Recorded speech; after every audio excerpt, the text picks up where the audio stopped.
Terima kasih. Dipersilakan dulu. Silakan dulu.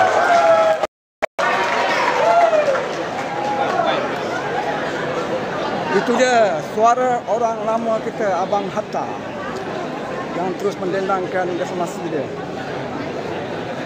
Sekarang ni kita berada di program Baiklah tuan-tuan dan puan-puan, hadirin bersama dengan sekalian. Badi Nur Izzah. Sekali lagi saya mohon kita sama pada malam ini. hadirin dan hadirat sekalian. Kita masih lagi menanti untuk mengambil ruangan tempat duduk yang disediakan. Masih lagi ada ruangan tempat duduk yang masih kosong sampai lagi di sebelah kiri dan di sebelah kanan Dewan. Nur Izzah Anwar, calon Kepala Presiden Keadilan. Waalaikumsalam. Semoga berjaya, Nurul. Semoga berjaya di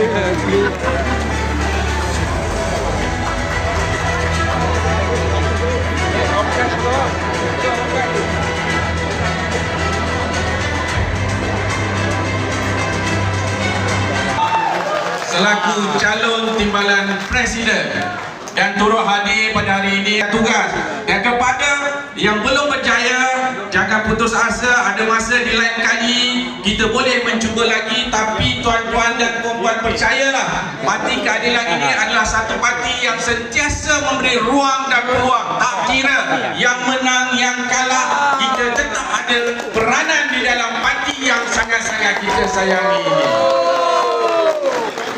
Tuan-tuan dan puan-puan yang saya hormati sekalian, kalau dulu presiden dan juga kas pengerusi Majlis Pimpinan Negeri Pahang, kita dalam pilihan raya yang akan datang memastikan Parti Keadilan terus menjadi antara tunjang. Kalau mahu, kita mahu Parti Keadilan menjadi parti yang dominan dalam kerajaan perpaduan. Selain PH, terus mendapat sokongan yang terus besar dan lebar, dan dalam pada masa yang sama kita dapat meneruskan kerjasama di beberapa buah negeri, termasuk di negeri Pahang. Sejarah kita berdepan dengan pemilihan dan pilihan raya. Pernah suatu ketika kita tinggal satu kursi. Alhamdulillah, kerana kecekalan kita di semua akar umbi dan peringkat, tahun 2022, walaupun luka besar tahun 2020, keadilan berani bangkit kembali untuk merampas dan menenangkan konstitusi yang pernah kita kalah. Walaupun kita belum dapat rampas Indra Mahkota sebagai contoh, disebabkan oleh beberapa faktor. Maknanya, selepas daripada tahun 2018, kita hanya dapat lihat beberapa gabungan. Yang pertama, gabungan Pakatan Harapan 1.0. Gabungan itu besar, tidak berapa kuat. Kita tewas di Sebenyih, kita tewas di Tanjung Piai, akhirnya pecah dalam Sheraton Move dan tidak stabil. Wujud pula satu kerajaan namanya Kerajaan Perikatan Nasional, campur Barisan Nasional, campur GPS, campur GRS. Gabungannya nampak kuat, gabungannya nampak besar, dan memang kuat. Lama datang muzik dia. Bismillahirrahmanirrahim. Alhamdulillah Rabbil Alamin. Wassalatu wassalamu ala asyrafil anbiya'i wal mursalin wa ala alihi wa sahbihi ajma'in. Syara Amir yang bertanding bagi naik presiden dan juga kira tuan rumah lah untuk sekian lamanya sebelum beralih kepada Rizal. Ada SIM, ada dua SIM malam ni. Kita ada SIM Pulau Pinang, kita ada SIM di Pahang. Keseluruhan pimpinan Majilan tamu dengan saya semasa saya telah beraya satu ketika dahulu, alhamdulillah. Calon-calon kepada Selangornya, Saudara Azmizam, Saudara Nazri, dia macam lupa-lupa pula saya jemput MPN masa program kat Unizam. Tapi insyaAllah kalau ada sempat kita pergi, kerana pada saya kita rancang untuk kempen bukan hanya terhenti kepada pemilihan. Tumpuannya adalah pilihan raya umum, maka harus berlari-lari. Saya Aisyah, seluruhlah mereka yang datang, yang bertanding. Bagi Go, saya masih ingat saat kita tersadai jam 10 pagi bila kita boleh dapat perangkaan. things are not so good di Sungai Bakap. Hadirin hadirat, ketua cabang, pimpinan yang dihormati, yang bertanding, yang mendapat kemenangan, yang sama-sama meraihkan demokrasi, semuanya. Assalamualaikum warahmatullahi wabarakatuh. Saudara-saudari Panakam, ya, Panyaman, Tajahau. Baguslah, saya tak tahu bahawa Asmisa dah pandai berbahasa Cina. Alhamdulillah. Alhamdulillah, terima kasih kerana bersama pada malam ini. Saya bermula dengan konteks betapa mencabarnya situasi buat Malaysia, walaupun alhamdulillah kita menang peringkat pusat menerusi gabungan kerajaan perpaduan. Namun bukan sahaja apa yang berlaku di Gaza, genocide yang berterusan. Maksudnya konflik di Timur Tengah itu akan terus, kerana bila masa undang-undang antarabangsa tidak dihormati, bukan sahaja di Gaza dan Pening Barat diserang, mereka serang Syria, mereka serang Yemen, mereka serang Lebanon. Sama juga dengan apa yang berlaku di India dan Pakistan.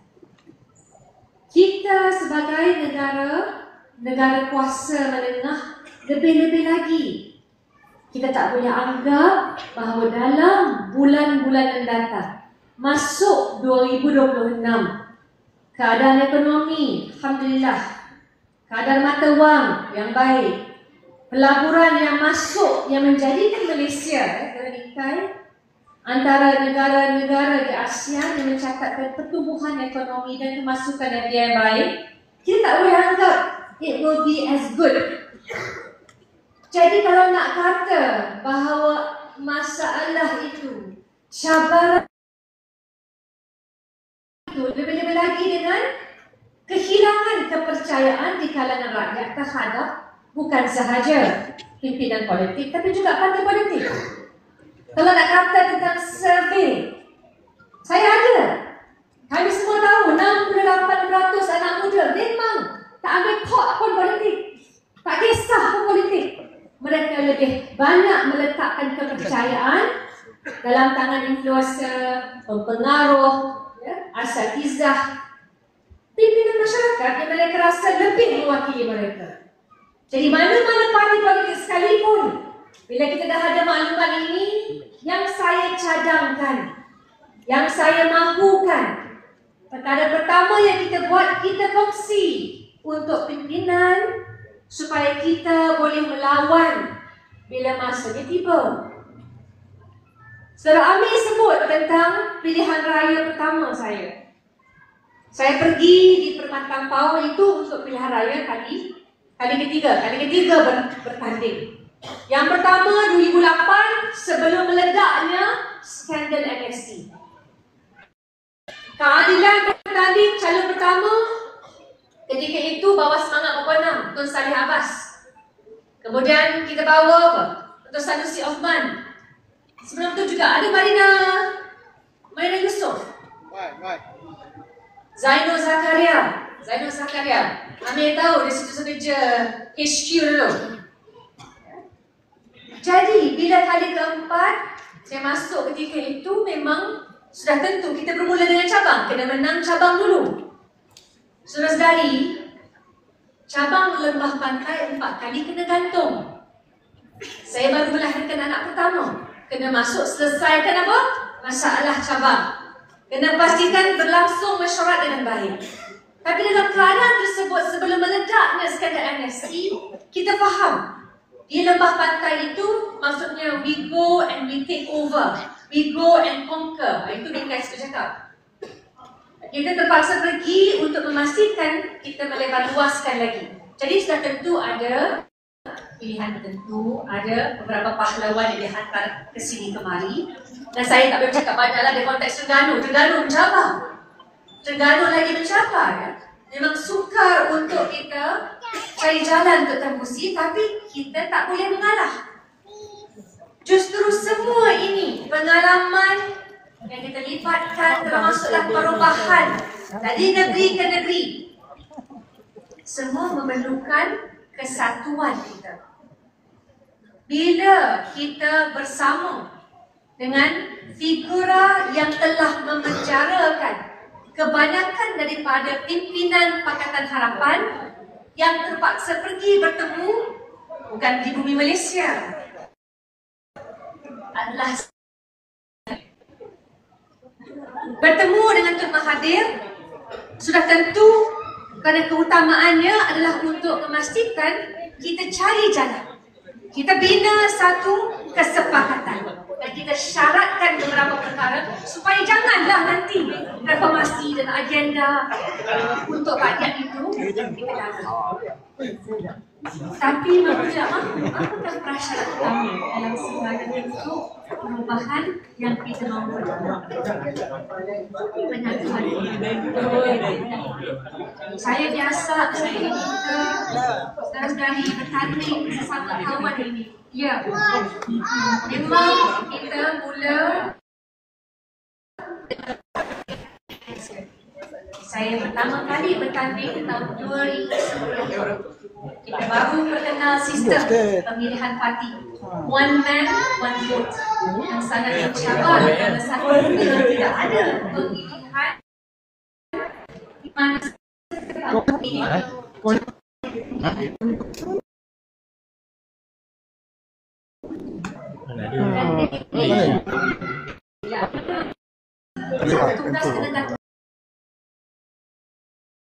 Saya daripada awal bila bertugas dengan Dr. Saifuddin, sudah tentu ketika itu masih ada lagi tim Azmin Ali.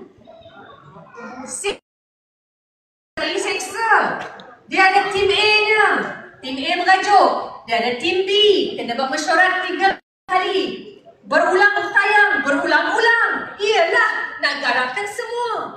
Kemudian dah buat tim B, tim A tak mau datang, pulau. Last kena panggil juga tim ayuh. Hampa senyum, senanglah hampa gelak tawa. Tapi kita pegang ni, tatah minyak yang penuh ni, kan kesepaduan, bila kita runding, kita boleh lawan habis-habisan dengan puak yang nak kerusi yang sama dengan kita. Saya jumpa cabang-cabang di negeri Pahang, banyak yang katakan kami nak lebih lagi ya. Kehadiran kita ni berakar. Takkanlah keadilan nasyid kena mengalah di setiap masa. Sudah tentu, bila kita tunjukkan satu cara, satu haluan yang berlainan. Kalau pernah saya bertugas Azmin Ali pengarah pilihan raya, kali ini saya nak kata, beri saya peluang di mana pengalaman dulu. Angkat ni minyak dah banyak ni. Kita gabungkan semua, menang berapa? 48 kursi parlimen ketika itu. Saya tak kata saya buat sendiri. Mana mungkin kita buat sendiri kalau bawah tu calon pun tak ada. Mana mungkin buat sendiri kalau tak ada panglima yang garang. Ada yang baik. Di good cop, sebenarnya beritahu kan, good cop kena ada bad cop dengan good cop. Seorang di bawah main silap mata psikologi. Ada sekali pernah bertanding kan, kita buat rundingan. Adalah parti komponen, tak nak cakap yang mana. Tangan patah lah bagi tiba. Tangan patah dia menggunakan, tangisan pernah. Dia pernah guna ugutan. Cakaplah apa pun. Dalam buku balik rundingan tu, asal dapat kerusi, saudara-saudari. Jadi kalau kita tak kuat psikologi, kita tak boleh minta kawan-kawan kita di bawah, di cabang. Negerilah prasyarat runding dulu. Tahan dulu, bantah dulu. Baru bawa ke pusat, baru dapatlah kita maksimalkan. Jadi kita kena cari jalan. Selepas pemilihan contohnya, untuk desak lagi keberadaan keadilan itu ada di mana-mana. Saya beritahu semua ini untuk mengatakan hanya dengan kerjasama bersama dapat kita lahirkan keputusan yang terbaik. Jadi daripada naik presiden, ada beberapa suara karundi yang bangkit. Dan sudah tentu saya ini nak menjelaskan bagaimana menarik rambut daripada tepung. Kalau di luar sana nak lawan, fine. Kita nak bincang one to one, you nak I tunjuk kat you keputusan survey Merdeka Center ke, Ilham Center ke, IDE ke, tak ada masalah. Siap. Tak ada masalah. I can show you how bad things are, how challenging things are. Kita dengar, kita tahu. Saya buat lawatan sama ada universiti ataupun di kalangan wanita. Kita buat. Isunya sekarang kita nak sama-sama faham. Cara terbaik nak jelaskan dengan Ni tuan guru fake. supaya orang rasa kita buat sesuatu yang berjaya. Saya guna contoh di Selangor. Kenapa? Kerana saya tahu masa awal-awal bertanding, bukan saya yang bertanding, kita kempen di Ijuk.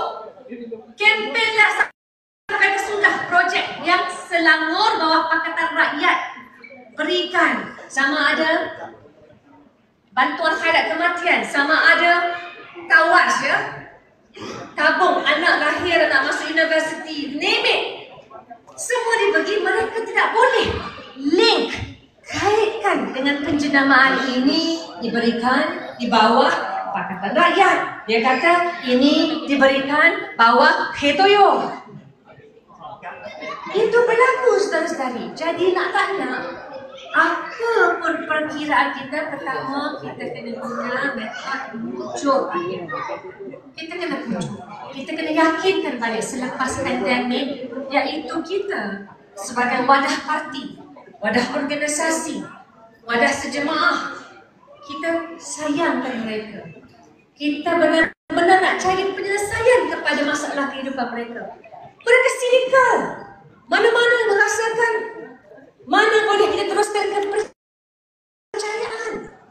Jadi di sebalik, sama ada kampung angkat madaninya, sama ada sejati madaninya, sama ada bantuan-bantuan lain, kalau tidak ada penguat dari segi maksud dan makna, kita tak mampu melahirkan kejayaan.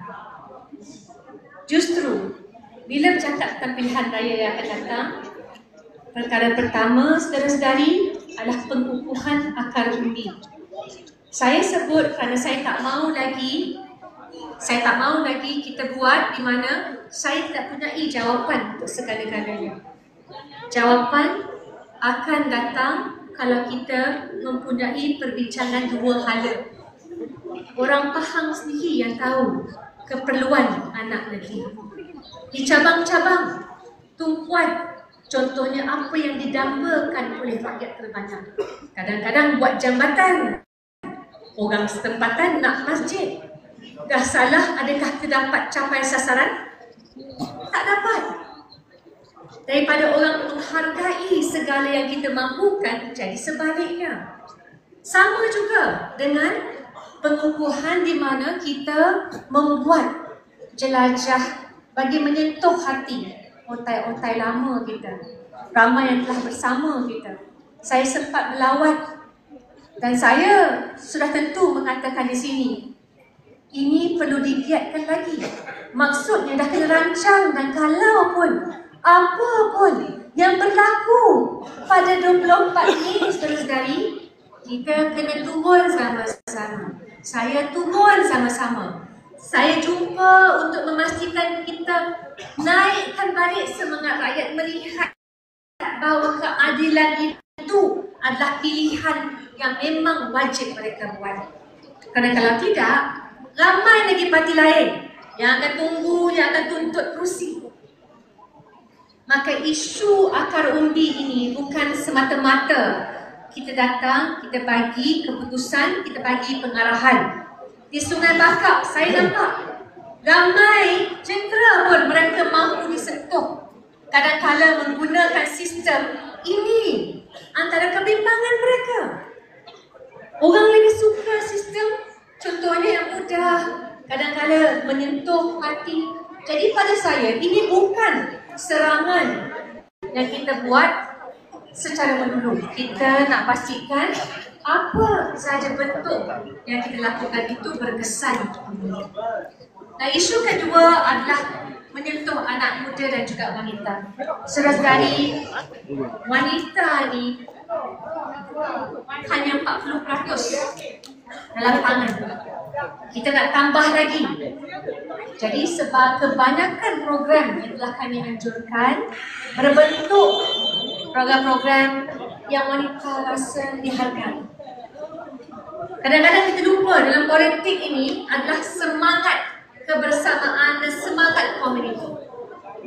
Bila kita sebut program wanita mendunia, lebih kepada nak bagi khidmat supaya wanita itu tidaklah disisih. Ini antara syarat ataupun kekuatan UMNO dulu. Saya tak fikir kita mampu maksimalkan lagi. Saya nak semua yang kita utamakan segmen bukan saja wanita tetapi juga anak muda.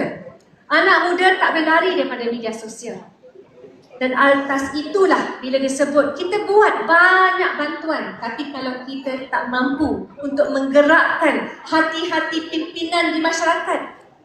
Kalau di Selangor mereka ada PEBT, kalau di negeri-negeri lain MPKK, Majlis Pengurusan Komuniti Kampung, termasuklah pimpinan belia. Tapi adakah mereka yang kita pilih itu popular atau mereka yang kita pilih itu orang tak suka? Ini soalan yang saya tanya kerana saya nak pastikan di setiap negeri kita mula perbincangan dua hala. Kalau depan satu sama lain boleh kita guna pakai, kita jelaskan sebaik mungkin, insyaAllah. Saudara-saudari, kalau ada yang marah tu sabar. Saya buat ini perbincangan, kita buat kempen kita nak tempur lawan sebenar. Kita buat untuk pastikan dalam kerangka setiap cadangan yang kita bawa, kita raikan. Mana-mana parti sekalipun, kalau tak boleh raikan yang terbaik, memang mencabar. Data, saya nak anjurkan demokrasi data. Saya buat kajian kemiskinan pelbagai dimensi. Saya bukan pakar ekonomi. Tapi kita datangkan seorang pakar, Profesor Fatimah Kari, antara pengkritik BRIM satu ketika dahulu. Beliau adalah pakar pembasmian kemiskinan. Dia kritik kenapa? Dia berani antara salah seorang pensyarah Universiti Melaya yang ke depan sanggup keluar media kritik Najib. Bukan personal, bukan peribadi. Tapi dia kata kita kena jelas. Isu bagi orang wang tunai contohnya kena datang dengan usaha untuk mengupayakan mereka. Jadi kajian pelbagai dimensi orang kata apa benda tu tinggi sangat. Saudara-saudari, masa COVID yang saya ingat, kalau dulu sebelum COVID orang susah, semasa ada pandemik takkanlah kita tak boleh faham selami kesusahan yang mereka hadapi. Nampak isunya akses kepada kesihatan. Bila sakit, boleh tak pergi hospital? Boleh tak pergi klinik? Ada tak insurans? Jadi kalau kerajaan nak luluskan, nak bantu, dia ada beberapa bentuk pelengkap yang boleh diguna pakai. Saya cerita ini kerana saya nak kata, memang dari segi bila kita bercakap, bila kita mengusahakan sesuatu, kita boleh bersyarah.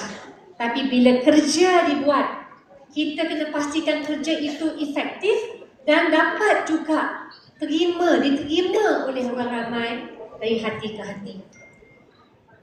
Dari segi program seterusnya di peringkat wanita, saya nampak kita juga kena di peringkat negeri mencari dan mengenal pasti calon-calon yang kita mahu calonkan. Dan tak boleh lari daripada 40% kena wanita, kena anak muda. Ya, 40%. Takkanlah kita tak boleh lahirkan. Jadi saya faham kerana semua orang bergelut nak jadi YB. Saudara-saudari, kerana itu dalam latihan Akademi Keadilan Pengkaderan kita di negeri Pahang kena kongsi. Tak cukup latih tugi untuk menjadi seorang calon. Kena latih tugi siapa yang dapat jadi setiausaha politik yang efektif. Siapa yang dapat buat simulasi. Kalau ada agenda yang kita nak luluskan di peringkat kerajaan negeri, apa cara dia? Bagaimana nak letakkan kertas? Bagaimana nak pastikan dapat kelulusan dan sebagainya? Ini yang harus diterapkan dalam latihan kita. Dan sudah tentu perkara ketiga, 24 bulan perancangan ke depan. Saya semasa bersama dalam kempen Ayuh Malaysia, kebanyakan tim Presiden banyak serang saya. Sekarang tim Presiden ada yang menyokong saya. Tapi saya nak bagi tahu kita ni dia dinamik. Dinamik, tak pernah selalunya pilihan saya sama dengan pilihan Presiden. Apa yang orang tak segang bila orang tak suka. Sekarang, bila kita dalam kerajaan pusat, tumpuan saya adalah untuk membina kesepaduan dalam parti kita. Saya tidak minat dengan jawatan di peringkat kabinet. Sudah diumum, kita jangan sentuh bab itu. Dalam pemilihan kali ini, saya nak minta saudara-saudari, agenda ke depan, lebih daripada saya nak bersorak pada malam ini, nak meyakinkan orang faham. Saya nak bagi tahu dekat orang faham. Kita dalam bab ini memang pertandingan dalam di antara kawan, ya. Tapi pada masa yang sama tak boleh guna cara yang lama, cara yang dulu. Dan percayalah, saya sendiri dah mencuba dan melihat dan berinteraksi dengan pelbagai pimpinan. Jadi apa pun yang kita buat, kita kena fikirkan menjelang pilihan raya, terus berlari daripada tarikh 24 Mei, apa pun yang berlaku, setiap kerja kempen kena jalan. Fikirkan sekarang di peringkat negeri faham. Bagaimana saudara-saudari mahu 3 perkara utama yang harus dilakukan supaya orang kampung merasa mereka didengari. Kedua, kita kena rombak semula perbincangan dengan parti-parti komponen lain. Desakan kita harus bertambah kerana sudah tentu kalau dibiarkan seperti dulu, kita kehilangan momentum. Saya tak mahu kita akhirnya menjadi satu tempat atau situasi kita jadi parti minoriti. Daripada awal paling tinggi 1999 undi Melayu kita sampai tahap 55%. Sekarang selalunya median 30%. Tapi di Selangor jauh lebih tinggi. Jadi adakah salah kalau kita cuba cari jalan belajar, saling berkongsi dengan apa yang telah dilakukan di Selangor di negeri-negeri lain. Fenomena dan sentimen yang telah mengalahkan banyak kursi, termasuk Permatang Pau dan juga Kepala Batas. Banyak kursi PH, kursi BN beralih kepada PN. Jadi fenomena ini mengakibatkan kita kena fikir dengan serius dan mengguna pakai semua pihak, lebih-lebih lagi masyarakat dan komuniti. Kalau di India ada banyak pengaruh NGO yang diguna pakai untuk mengapi-apikan sentimen. Di Malaysia, kalau parti politik merasakan mereka sahaja terpaksa hadapi, mereka akan terkesan. Di Terengganu, bila saya jumpa dengan pihak Miliza, ingat mereka berfikir terbuka, tapi akan ambil masa. Hanya isunya kita tak boleh tinggalkan segmen-segmen ini dan setiap seorang wajib memainkan peranan. Kalau tidak, kita akan hilang peluang keemasan. Tak boleh memarahi rakyat, saudara-saudari. Tak boleh memarahi pengundi. Kita dalam hal ini harus mencari jalan bagi meyakinkan mereka. Saya perkara terakhir nak sebut di sini adalah bagaimana dalam semua perancangan kita, parti ini harus lihat adakah kita mampu hidup, mampu lebih kukuh menerusi pimpinan yang kita pilih. Lebih-lebih lagi kalau negeri-negeri kita tidak menggunakan kekuatan dan membina akar umbi yang berimpak. Dalam pimpinan MPP, kalau berhadapan bukan soal nak hidup selepas pilihan raya umum yang akan datang, tapi kita juga berhadapan nak cari jalan supaya dapat hidup dalam 10-20 tahun yang akan datang. Saya sangat bimbang sebenarnya. Saya nampak trend kalau parti Kongres di India, mereka mula kekalahan negeri pada tahun 2003. Dan dalam 20 tahun mereka hilang kerajaan pusat. Jadi saudara-saudari, kerana itulah pada saya, kalau ada apa yang terbuku dalam dada, ketemu, kita jumpa satu persatu, kita jelaskan. Saya pilih medan ini, saya pilih untuk tempur dengan lawan sebenar. Saya mahu kita bina setia kawan. Cukuplah masa di mana parti berlawan, parti pecah. Inilah masanya untuk kita benar-benar menunjukkan kepada dunia, kepada negeri, kepada kawan-kawan dan juga masyarakat, khususnya parti komponen, bahawa kita mampu membantu memperkukuhkan kerajaan negeri kat pusat dan juga persatuan kita. Saya malam semalam jauh lebih positif mungkin kerana wilayah persekutuan. Di sini saya sebenarnya bukanlah pilihan pertama bila kita mahu bergaduh dengan kawan. Jadi apa yang kita buat harus mengutamakan misi, harus mengutamakan perjuangan, harus mengutamakan kelangsungan. Sekiranya tidak teruskan juga, beberapa siri akan mengakibatkan kita kehilangan momentum. Jadi hadirin hadirat teman-teman seperjuangan, saya berharap dapatlah kita garap kekuatan dan insya-Allah kita ketemui satu sama lain, bukan sahaja pada 24 Mei di Johor kerana ada yang mengundi di rumah, tapi kita kena temui pada minggu-minggu dan bulan-bulan seterusnya. Esok saya dan Saudara Amir pergi ke negeri Sabah. Lama Sabah menunggu kerana Sabah pimpinan keadilan mahu menyediakan jentera mereka, jentera negeri. Jadi syaratnya saya bagi tahu, kita bukan pergi untuk pemilihan. Kita pergi untuk beri dukungan kepada akar bumi supaya mereka boleh bersedia lebih-lebih lagi berhadapan dengan parti-parti negeri yang mahu melawan dan merampas semua kursi. Jadi dengan itu, marilah kita berdoa agar apapun tumpuan kita masih lagi untuk memenangi kursi-kursi dan insya-Allah bukan saja peringkat kerajaan negeri tapi juga kerajaan pusat.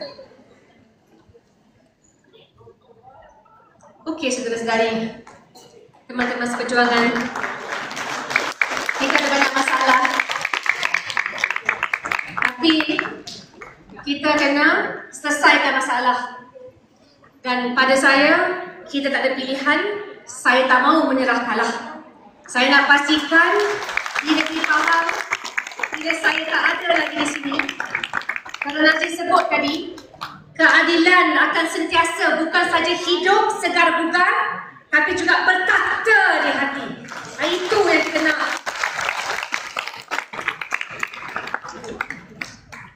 So let's get down to fight.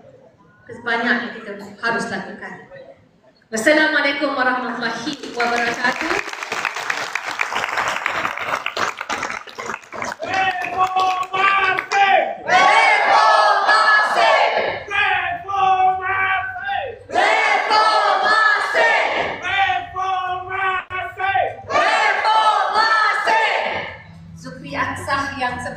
Saya yang sambut, dan inilah cara pimpinan yang kita harus tampilkan, di mana ia adalah gandingan akar umbi dan pimpinan atasan.